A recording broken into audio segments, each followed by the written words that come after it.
colored pencil. And believe it or not, I actually used water to create a huge portion of the base layers. Normally, colored pencil is one of the slowest mediums I work in. You build up layer after layer after layer. This paper let me use colored pencils in a completely different way. And I finished this piece in probably half the time, if not less, than it normally would have taken me. Seriously, I had this done in a day. I just did it yesterday. Like today, I'm going to show you exactly what I did because this was really fun and you're probably going to want to try it. For transparency, this paper was sent to me by the manufacturer to try out, but I was not otherwise paid to share it. If I didn't like it, I just wouldn't share it at all.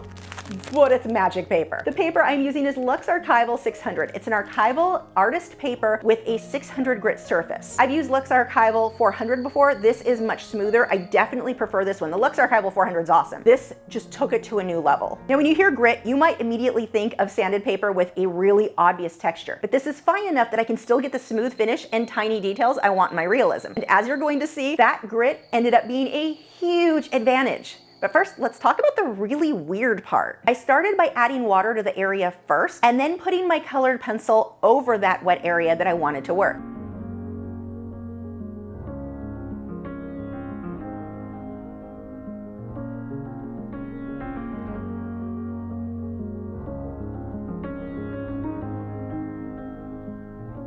I then blended it with a damp paintbrush. My frogs are making a lot of noise right now. They're excited about this paper too. This was the part that surprised me. The water broke down and moved that colored pencil around almost like I was creating a watercolor underpainting, but it was with colored pencils. Instead of spending forever carefully filling in every little speck of the paper with pencil, I could move that pigment around with my brush and establish those larger areas incredibly quickly. And no, these aren't watercolor pencils. These are my regular wax and oil-based colored pencils. That base layer doesn't need to be perfect. I'm establishing my colors, values, and larger shapes so that I have something to build on once everything dries. And that is where this started saving me so much time. The paper is non-absorbent, so the water doesn't actually soak in and warp the paper like you would normally get. The pigment and water almost floats on the surface, letting it blend so smoothly.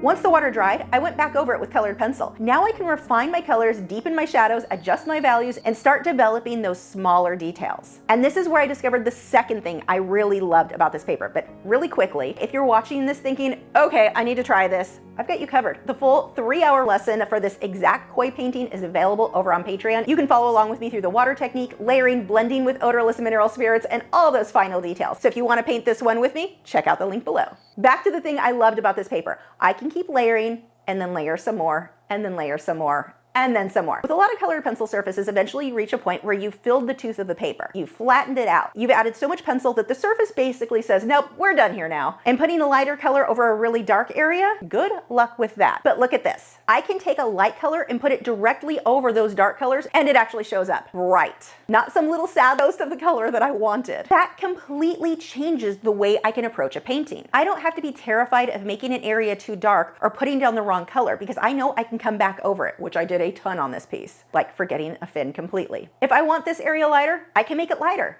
If I want it warmer, I can add a warmer color. If I need a bright highlight over a dark fish, I can actually add it and it shows up. That freedom is a pretty big deal with colored pencil. Once I had my base colors where I wanted them, I started refining everything with more colored pencil. I then used odorless mineral spirits to blend those layers. So I'm really combining techniques here. The The water gives me that fast, loose underpainting. Then the colored pencils let me build and adjust my colors. The odorless mineral spirits help me to smooth and blend those later layers. And the best part, just like if you had used watercolor for your base layers, when you blend OMS over the water blended layers, the OMS will not move or reactivate them like water would. And finally, I can come back with more pencil for all of those tiny details. And this is where that 600 grit surface really shines. Look at these details. I can put these tiny light scales and reflections directly over much darker colors. I don't have to preserve every single highlight from the beginning. For the way I work, that is huge. Normally with colored pencil, you're constantly thinking ahead. Don't get that too dark. Don't lose that highlight. Don't fill in the tooth yet. Don't push too hard. With this, I felt like I could just paint, and that's really what I was doing. If something needed changing later, I changed it. And that's probably the biggest compliment that I can give this paper. It made colored pencil feel less restrictive and faster. And I could work more like I would with a painting, establishing my large shapes quickly, adjust things as I went, and then worry about the finer details at the end. And because I wasn't spending hours carefully filling every area with tiny pencil strokes during those beginning layers, I probably cut my work time in half, if not more. That's not a small difference when you're working in a medium as slow as colored pencil. I had this piece finished in a single day where I normally would spend 2 to 3 days working on something this size. The way I created this piece feels so much more like a painting than a drawing. If you're new to using paintbrushes, that may feel awkward at first because the pigment moves around like paint, much more than what you've likely experienced before with colored pencil and blending with OMS. The surface that you prefer to work on is definitely going to depend on how you work. But for my style, lots of layers, strong contrast, bright highlights, smooth blending, and ridiculous amounts of detail, I am seriously impressed with this paper. I need to get more. The combination of water underpainting, blending the layers with odorless mineral spirits, and being able to put bright colors over dark ones gave me so much more freedom than I normally expect from colored pencil. And I'm already thinking about what I want to draw on it next. This will be great for pan pastels. I could use watercolor as a base layer, as this paper is non-absorbent. It won't hurt the grit. I could use airbrush for a background. I could use charcoal, graphite. There are so many possibilities in different techniques that can be done with this paper. If you have used LuxArchival 600, let me know what you thought of it in the comments. It's pretty new right now, so I doubt there's too many people, especially if you've experimented with water on it or other solvents on it. And if you are a colored pencil artist who is tired of spending approximately 47 years finishing one drawing, you might want to give this one a try. And you would be supporting a small business who actually makes and creates this paper. It takes a lot. Like I listened to the process of how this paper gets produced. It takes a year for a batch. Like it's